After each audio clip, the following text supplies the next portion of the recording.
l'armée ukrainienne, les soldats pénètrent dans la ville d'Izium. Ils trouvent des tanks frappés de la lettre Z, du matériel militaire et de la nourriture.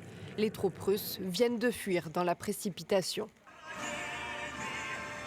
À 50 km à Balaklia, le drapeau jaune et bleu flotte de nouveau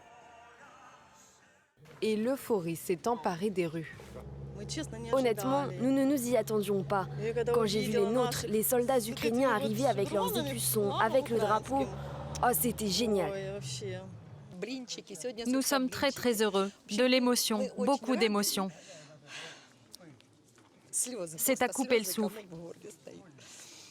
Izium, Balaklia, mais aussi Kupiansk, 3 villes clés de la région de Kharkiv ont été reprises à l'armée russe en moins de 48 heures.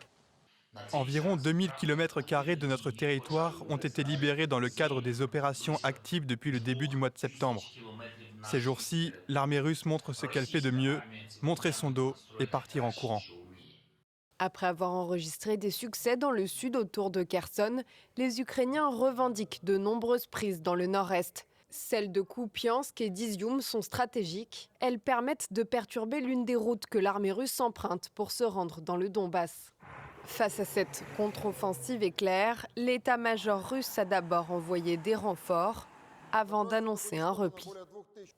Pour atteindre les objectifs de l'opération de libération du Donbass, il a été décidé de regrouper les forces russes déployées dans les régions de Balaklia et d'Izium afin de renforcer nos efforts sur le front de Donetsk.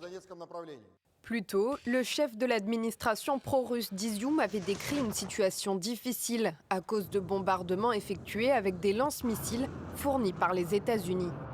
Lors d'une visite surprise dans la capitale, la ministre allemande des Affaires étrangères a, elle, annoncé que Berlin continuerait à envoyer des armes à l'Ukraine.